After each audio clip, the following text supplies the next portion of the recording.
We sang this song and said, pass me not, O gentle Savior. We are here in church. We are here to meet with you. You are the convenience of these meetings. You said we should come unto you, those who are labor and heavy laden, and you will give us rest.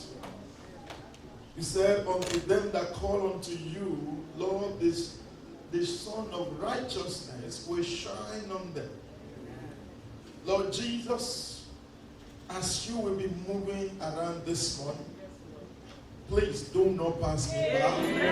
Do not pass us by. In the name of Jesus, Lord. Father, let all the glory and honor be yours. Father, please, your people will not hear me today, they will hear you. In the name of Jesus, Lord. This is what will come out with all the audacity of heavens. Oh Lord, and they will pull us out in Jesus' name. There will be setting free. There will be liberations. There will be promotions. There will be salvations. There will be healings. In the name of Jesus, Lord. Thank you, Jesus, Lord. In Jesus' mighty name we pray. Amen. Praise the Lord. Hallelujah. Can we say praise the Lord? Hallelujah. The Lord bless us in Jesus' name. Amen. Choir, that was great. Greater work in Jesus' name. And of God, that's a greater work. Lord, take us there in Jesus' name. Please welcome your neighbor and say, neighbor, you are welcome to your Father's house. In your Father's house, you are not a stranger. So relax, because your Father has something special for you. Praise the Lord. Do they believe that? Tell them, because it's all about you. It's all about you. Praise the Lord. Hallelujah. When I see mommy smiling special, I didn't know that daddy came from Nigeria. Praise God. Just looking at that smile is different. Praise God. I didn't know that. Praise the Lord. Yes, okay. Now I see the reason for the special smile. The Lord give you a special visit this morning in Jesus' name. Praise the Lord. Last week we started a message based on the theme of this month about the season of possibilities. And by the grace of God, if you missed last Sundays, you missed a lot, but we are going to do some recap about some of the things that God told us last week.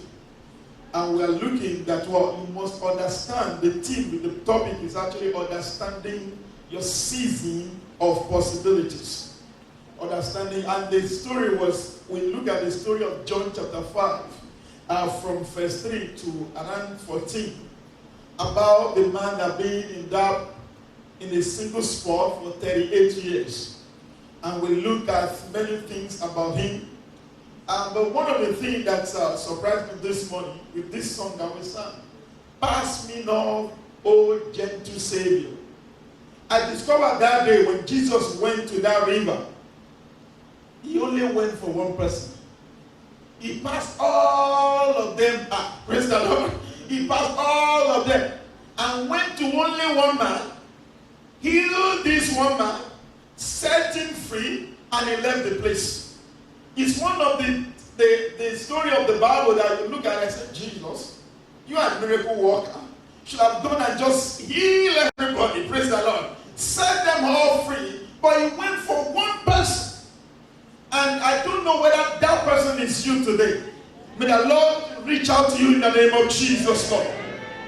And that is one of the reasons why we want to dwell a little bit more on this particular verse today. And I've titled today, Maximizing Your Life Season. Tell your neighbor, maximizing your life season.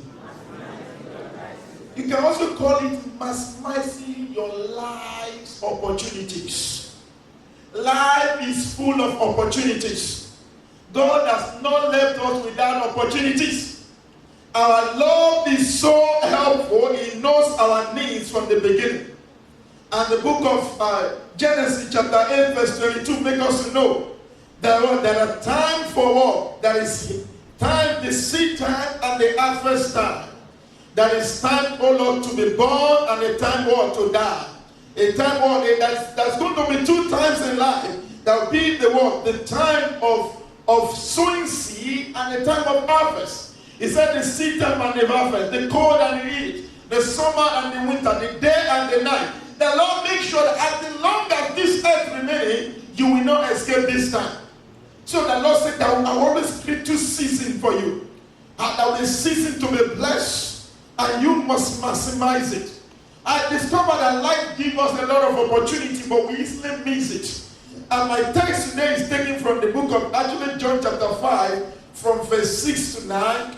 But my main verses that we are looking at is Luke chapter 19. Luke chapter 19. I want us to read that place, verse 41 to 44. Lord, help me this morning. From verse 41 to 44.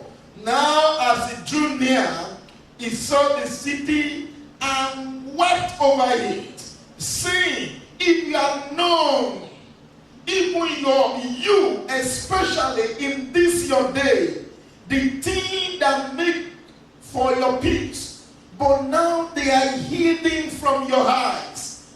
For days will come upon you when your enemy will build an embankment around you, surround you and close you in every side, and level you and your children within you to the ground, and they will not leave in you one stone upon the other, because you did not know the time of your visitations.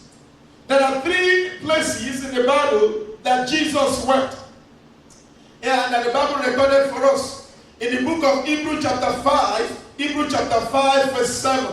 The book of Hebrews chapter 5 verse 7, it makes us to know that Jesus wept or wept for what? For the sake of when he was groaning in place of prayers. He wept so much that was because he was trying to ask God for help. So 3 areas you can weep of that Jesus wept is what he wept because for the fulfillment of God's purpose for his life.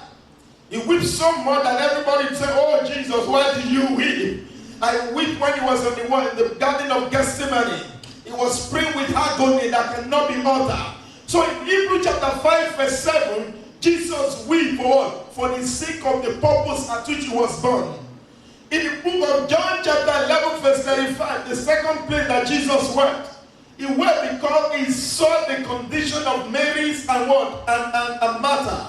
And look at that, Lazarus been there for 4 days. And these people were moved that their loved one should come back alive.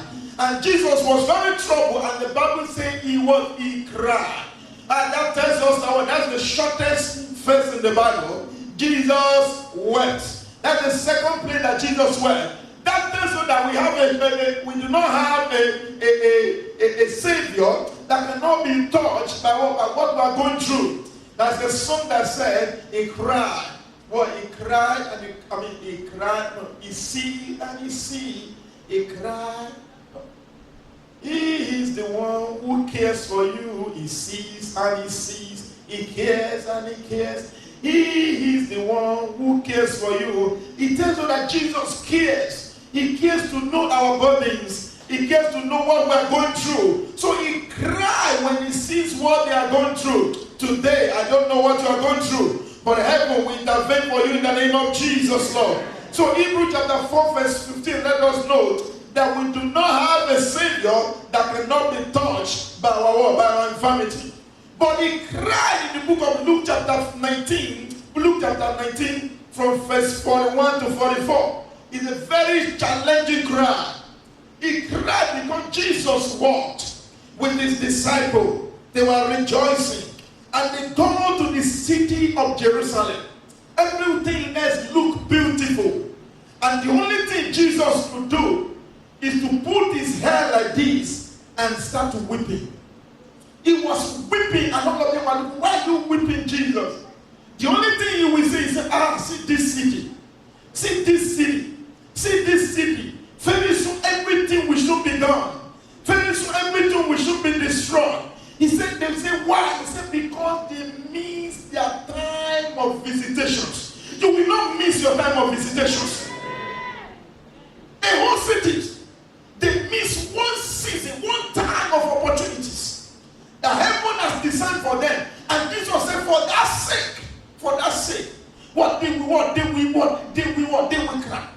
They will lose their children. They will lose everything that will come.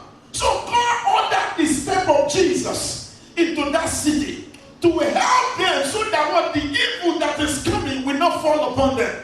Jesus walked into the city, and the Bible says, but they can't see. Tell your neighbor, they can't see. So God wanted to save them, but they couldn't see. They couldn't see. It is a very challenging time when you are blind spiritually. When you are blind spiritually, anything can happen to you. Jesus went over Jerusalem because Luke chapter 4, when you read Luke 19 from verse 43, he tells them things that will happen to you. Miss your time of visitations. They were spiritually blind to the true situation of things around them. They were spiritually blind to the days of salvation. They were spiritually blind to the Prince of Peace passing by. They were spiritually blind to the looming dangers on their way. They were spiritually blind to recognize their time of opportunities. You will no longer miss your time of opportunities. As a story that we are told about our father and the Lord Gio, the general overseer, Pastor Enoch Adeboye, and some of them have been studying. God was trying to move the heart of the founders of this church, and God wanted to show him the person that will take over from him. And the Lord said to him to what? To give all of them in the church a test. And what was the test? He told all the leaders, you see what we are doing in the church is a very great work. Today I want you all to close your accounts and to bring the proceeds to this work. And after a few days, he called all of them together again and said, by the way, the need that we are trusting God for, God has done it. And by the way, how many of you actually did what I asked you to do? And the way he raised his hand up, his wife raised his hand up. Only 2 of them raised their hand up that they actually did. And he said, he looked at his wife, are we not being foolish? Are we the only one doing this one? And the Lord ministered to him and said, you know what? I did that because I want to prove a point. You see, sometimes in your life, when God wants to promote you, He will give you opportunity to see things where others are not seeing it. He will open the doors for you to be able to see. May you no longer miss the time of opportunities. You see, out of opportunity of a lifetime, that if you miss it, you will never be able to recover from it again. I know by the grace of God, what brought us to America, by the grace of God, was a lottery. Lottery that was that they were doing in one department in the school. I went to church, to evangelism, you should know me that God's house boys, right? So I went to to fellowship, and we were coming in the evening. And I saw some people gathering together in one place like that, and they said they were doing some geography, some things like that. And I walked up there, and I saw one man, he's an Hausa man, he said he's collecting their form. And he collected the form, he's writing some of them are despising him. I said, what did they do? They said they are doing lottery. Actually, I went there, I thought that lottery to get money, praise God. So he said, snap me, and I posted that, and he snapped me, praise God. And I gave him 5 naira, what's the rent? And that was all. And he collected my names, and I never saw him again. Until like after 3 or 4 years later, he called me and said, I won the lottery. I said, it's not me, I didn't play lottery. He said, but I played for you. I said, I didn't know you. And he said, well, that was when what brought us here. Because it was a time and the windows of opportunities.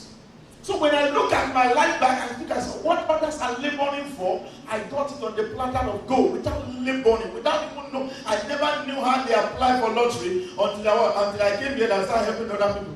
I never knew. All I thought is what they do lottery to make money. And that's all. It was never part of the plan. But God has seen what He wanted to do ahead of time. He arranged our life and season. Heaven will arrange your step. It will order your step. There are things you must not miss in life. There are seasons of your life that are so special to you that you must not miss. So they were those who were spiritually blind. They didn't notice that it was an opportunity to be lifted. They didn't know that God was trying to make a man. So when he was visible, that is the person that will take over from you. So all of them, some of them are there. They were there ahead of him. But God was trying to raise his hand because there was an opportunity on his way. You will no longer miss that opportunities. They were spiritually blind to their life season. When danger is looming, you must be very, very careful. I'm going to pray and say, Father, in the name of Jesus, restore every lost opportunities that I've missed in life in the name of Jesus, Lord.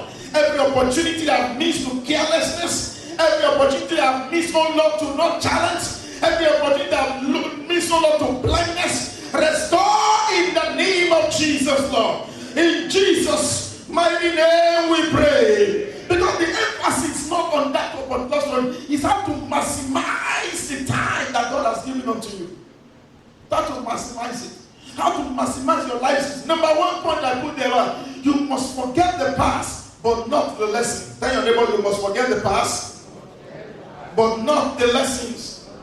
Micah chapter 7 verse 8. Micah chapter 7 verse 8 said, do not gloat over me, my enemy. Though I am falling, I will rise up again. He said, do not gloat over me. I like, okay. My enemy, when I fall, I will arise, and when I sit in darkness, the Lord will be a light to me. That will be your testimony in the name of Jesus, Lord.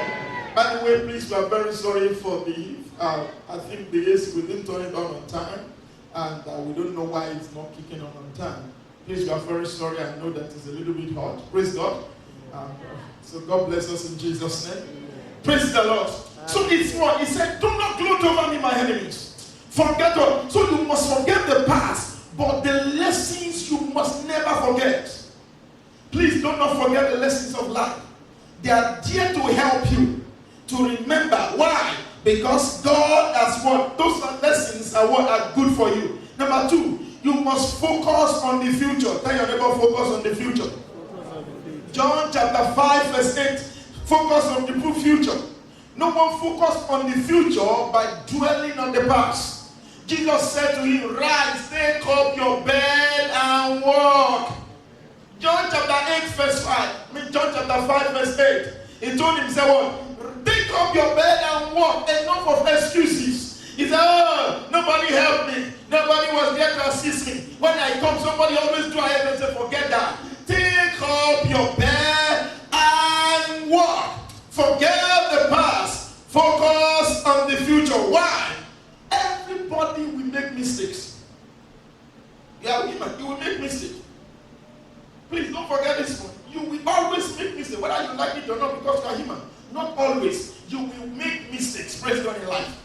No matter how special you are, no matter how well arranged you are, you will make some mistakes. Number two, you must learn the lessons. You will learn the lesson. You will make mistakes. They are facts about life. You will learn the lessons. A lesson may be repeated until you learn it.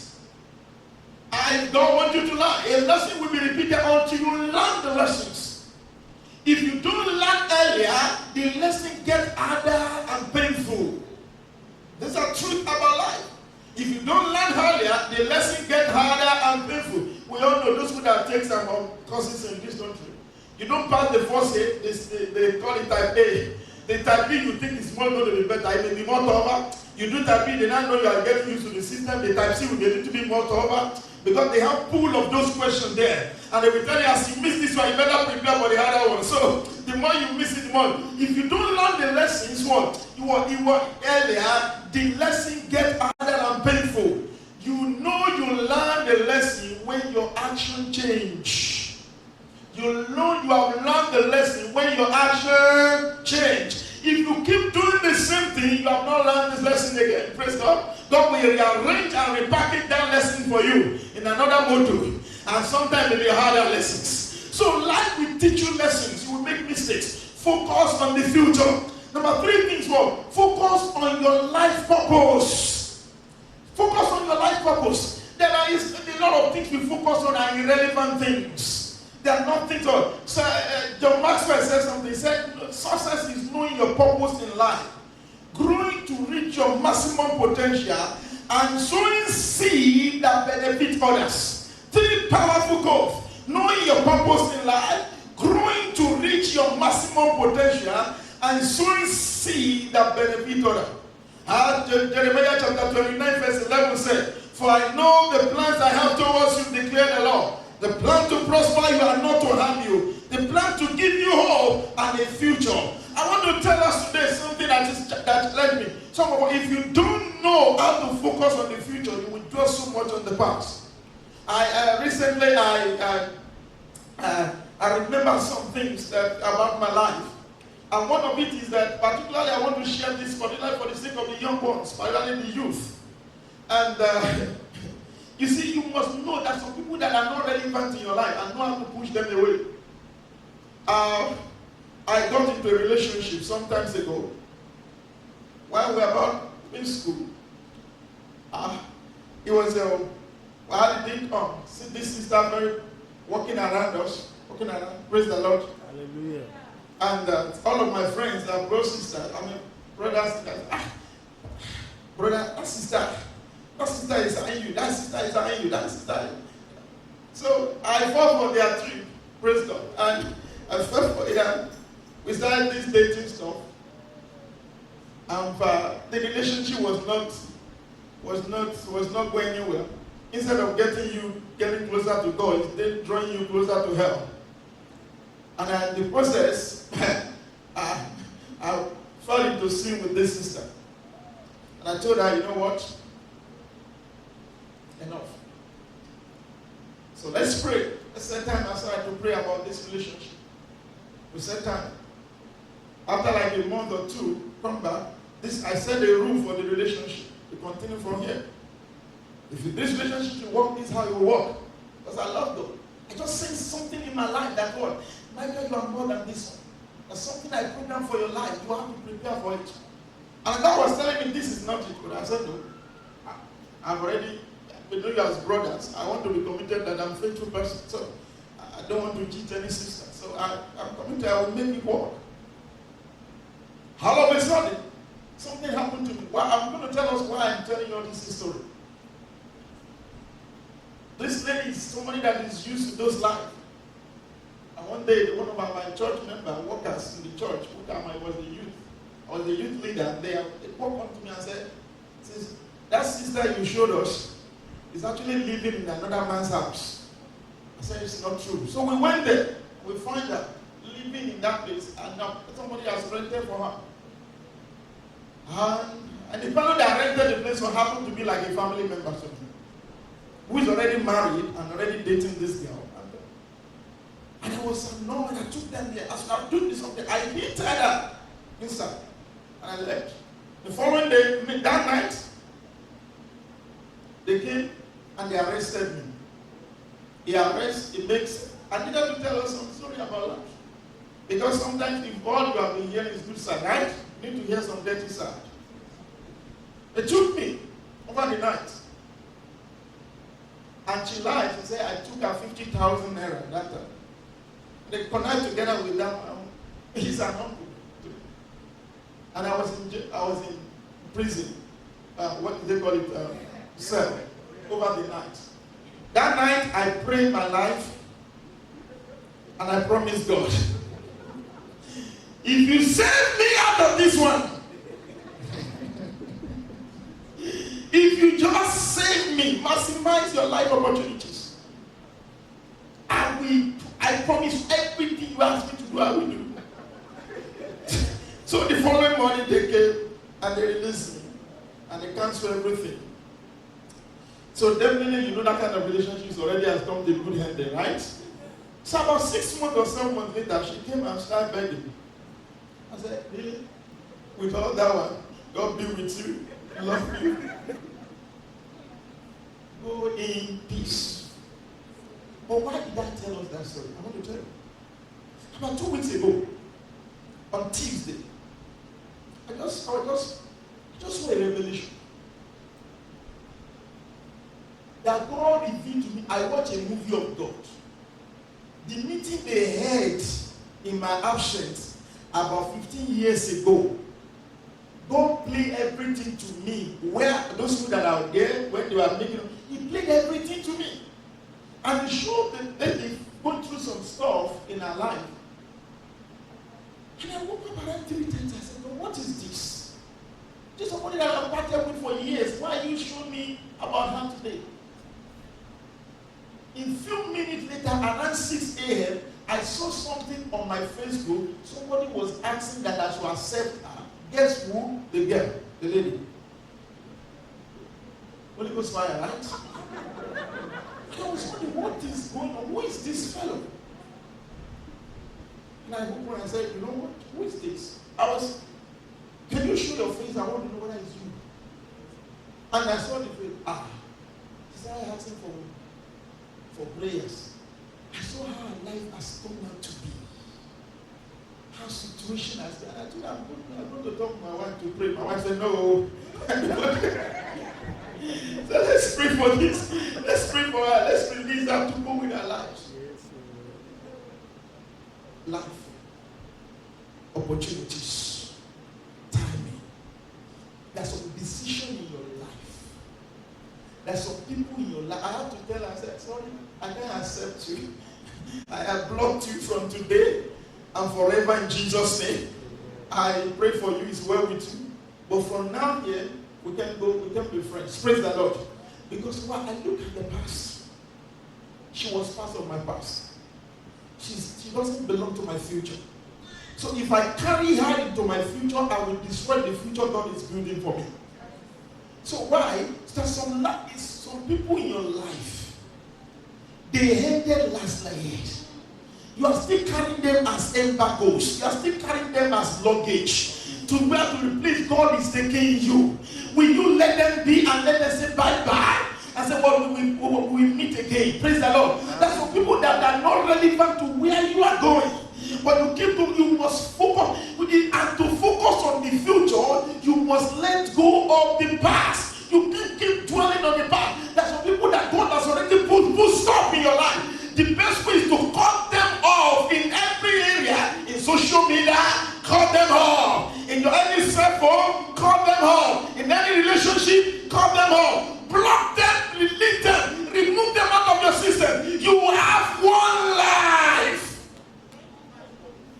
One life.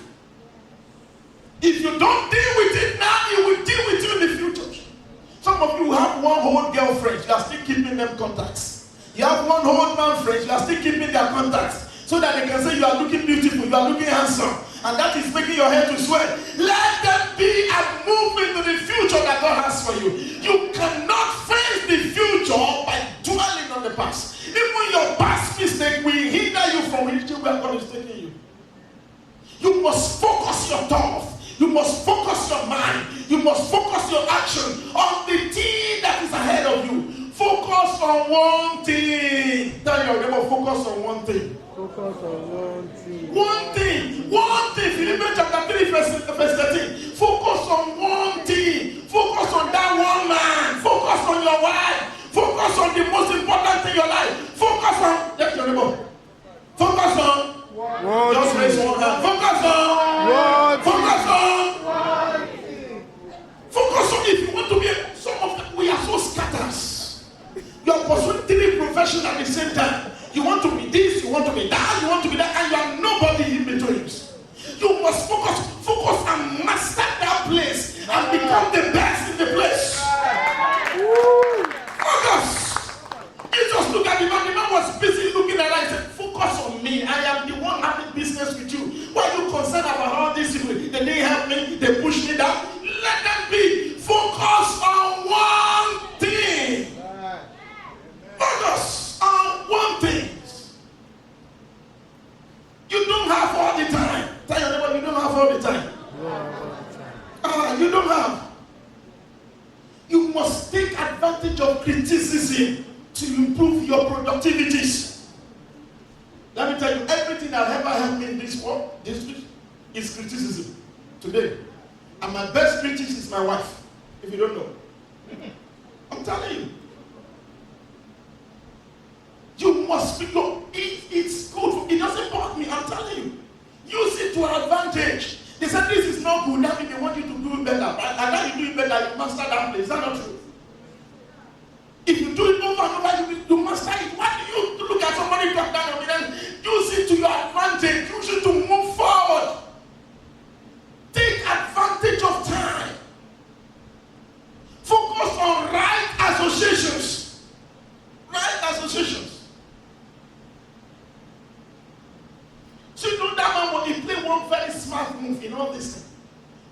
call all the other neighbors to come and see that Jesus was talking to him. When Jesus was discussing to him, he did not say, come, this is Jesus. He minded his own business. It's me and Jesus first. He minded so much that the time God said to Jesus, said, think of your, he just took his card. Said, brother, where are you going to say? I will see you later. I'm going my way. Because what? You have one life. One life. You must invest it. You must also enjoy it. You have one family. Why not invest into it? This is all you're going to have. Enjoy it. Why you scatter all over the place? Do you know if you don't focus on God, God will not profit you. If you are here, you are there, you are there, you are there, he will not profit you. Do you know even in church, if you want to serve God in church, yeah, serve God. Don't be here. He gives you. Because you are not focused. That's one of the problems people have. You are here today, tomorrow I am in this one. Second, tomorrow I am this one. You are just being scattered. This one will tell you do it this way. Another person will tell you do it this way. And at the end of the day, you get confused in the process. Focus. Tell your neighbor, focus on one thing. Focus. As you get out of here today, go and look at your life. There are some things you have to cut off. You don't need them in the other priorities. You are scattered all around. You must put in the place. Focus on instant obedience. Focus on what? Instant obedience. And that's the last point there. Focus on what? On instant obedience. When I told us about focus on right association, I want to share a testimony of one of our sisters. John Chapter. Sister Josephine. By name, you know her. She's one of those who stand for not Sister Josephine. Praise God. I think we now have about 4 Josephine now. Praise God. Praise none of them in the church right now. Praise the Lord. This is one of our sisters that just moved to, I think, North Carolina or what state where she moved to. She's been she's around these people. Every time she writes the exams and nursing stuff, she failed. She felt that she wasn't a member of the church at that time. She was just visiting. So my wife told her that we should pray for her, and okay, then she came and said she wanted to see her. We just agreed. I said to her, I will go and see God's face to know what we are going to do. After like about 3 days, God told me what to do, and I told her, I said, okay, no problem. This is how we're going to pray over this, and we prayed. God, by His mercy, she did that exam, and she just passed. And then she moved. She started coming to church. I was like, okay. Praise the Lord. Thank God for what God has done for you. But she said again that she needed another. She just focused and we asked her to go and pray like this. She would do it. And about, I think a month later or 2 months later, she just called and said, this is a mystery. That's all the time she felt like a burden in her heart. And we are praying for her. We don't know what the body is. The miracle you have it. But she still have a body as if there's something about her life that needs to be known. Her mom died about 3 years past that time. They left them with some property. With her, they gave her the property, those property. The families, they've taken the property to build their home. The sister and brother in London, they share the thing. But at the cost of the prayers, one of them couldn't hold it again, the sister in Nigeria. And called the one in London and said, I'm going to blow this thing out. We have to give her all that belongs to her and can no longer sit on this thing that as if somebody is poking her neck.